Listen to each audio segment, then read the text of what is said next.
And I'd like to welcome from Third Mutual today, Kush Bada, and always good to see you. We got a lot to talk about today. Indeed. Now, the first thing is Third had a couple vacancies on their board, and when you have vacancies, you folks appoint people. If it's midway through. Midway through, we do appoint, and it's also not appoint by saying, okay, Ken, I like you, I'm going to put you on as a director, but we do have a kind of a process where they submit their application and we review them, and then it's voted on between the directors. Yes. So we do have two new directors now. They are Reza Karimi and Annie McCary. Reza used to be on the VMS board, and now he's moved to the Third, which means that we have an opening on the VMS board. So the process continues. Yes, yeah, it seems to be that way. And we ask that people, whoever is interested to be on the VMS board, go to the corporate secretary and get an application and go through the process of being appointed as a VMS. Okay, and they can find out, go to the front desk downstairs and tell them what you want to do. They'll let you get upstairs to the second floor, and you'll get your application. Correct. Yeah. Correct. Annie McCary is a new director. She was in the healthcare industry for almost 30, 40 years. And she was very impressive when we heard her in the interview process. And that's why she got on the board. All right. Yeah, congratulations to both of them and welcome. We truly appreciate people taking the time to participate and be with us. Very good. Yeah. All right, now you wanted to talk about all the rain that we've been having, and there's good parts and maybe not so good parts. The good part is that we needed all this water or rain, and it's making the place look so beautiful, green and lush and all that stuff. And but I want to remind everybody that we are not out of the drought. The El Toro Water District still calls it that we are in a moderate drought, and we still need to follow all those conservation that we were doing of using less water for this or that, not overwater your plants. Right now we don't need any water for the plants anyway. So please continue to do that. That's very important. The not so good part was it did damage to some of our residents' property. And then we also had, we were in the process of our new dryers installation, which got disrupted. And we have some issues with the installs, which we are going through and correcting them. And we are doing this in phases. So the first phase, we've already installed approximately 150 dryers and about 50 or 60 pedestals for the washers. Oh, the new dryers are on pedestals, which makes it higher. So it's easier on the people. They don't have to bend down to move it from the washer and to the dryer. But the washers were not on a pedestal, so it was going to be unequal. So what we did was we put pedestals on the washers too. So now it's both are on the same level. Well, that'll be a lot. I know, a lot easier. A lot easier.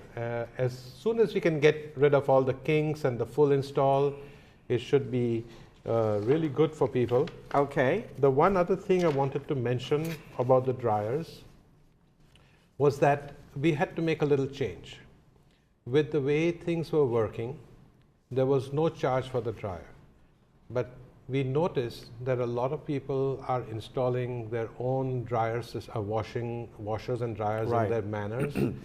And we've eliminated the surcharge that we used to charge on the monthly assessments. So now we thought maybe, and some people didn't do their laundry over here anyway because they took it to some of the friend's place or somebody else did it for them. So it was more cost effective for everybody to put a quarter in to dry for 20 minutes. Yes, yeah. If you need something drier, you put an extra quarter. Right, right. Right? So you do as much or as little instead of paying this big surcharge, even if you didn't use the laundry. So it was better to remove the surcharge and institute a quarter per 20 minutes. Okay. Yeah. So that was the big idea of starting to charge that. Okay. Yeah. So now the next thing you want to talk about is homeowners insurance for people. yeah. And of course, that's very important. This is their. Tell me about it. Yeah, and what I think sometimes people forget. They think, okay, I'm in a condo, or everything's covered, or something like that. Well, that's not true. The only thing that's covered are the outside of the dwelling. Correct. Yeah. So it's a little scary sometimes because people mistake their home warranty plan. That's right. With the homeowner's insurance. Yeah. As you know, the home warranty plan only covers your knickknacks. Yeah. Like your washer, dryer, refrigerator, air conditioner. Yes. And maybe some sockets and stuff like that. Water heater. Yeah. But what happens if there's a flood in the house? The little pipe that connects from the wall to the toilet, Yeah. if it breaks, it costs less than $20 to replace it, Right. right? But the damage it does is in thousands. Yes. Because the water doesn't damage your place, Yeah. but it damages your neighbor's Right. place. And then it gets into some form of issue with the neighbor, the association, and water intrusion, and all kinds of stuff. Normally, this kind of insurance costs between $600 and $700 a year, Right. not a month, which is minuscule compared to the $5,000 or $10,000 that you may have to come up with Right. to repair all these things.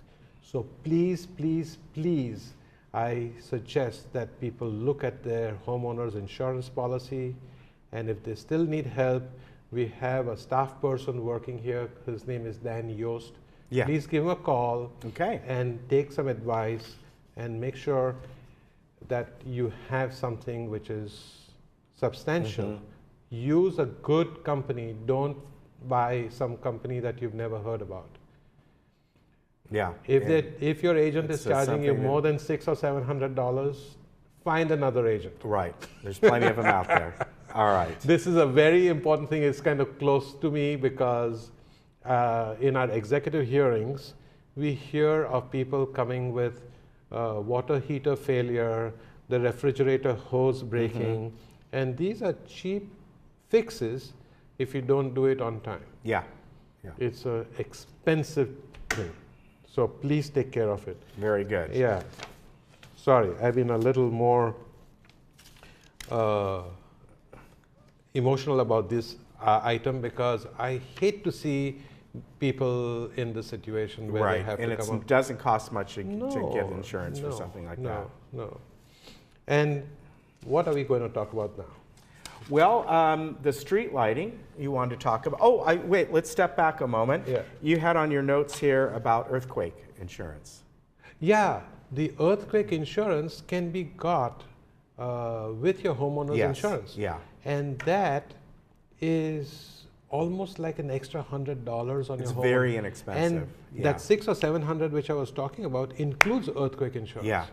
So why not? It Right. is so beneficial because Yeah, I we don't totally have agree. a big shake every year, but when it happens, we will be happy we had it. Right.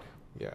Yeah, and you're right. They can get something that includes it. Yeah. And I know I did with mine on my house. And when I added it on, it wasn't much. It was like $250 for the year for my house. It's a full It's a full house, single-family freestanding home. house. Yeah. And then my insurance agent, who happens to be my neighbor, but he turns around and goes, well, you know what?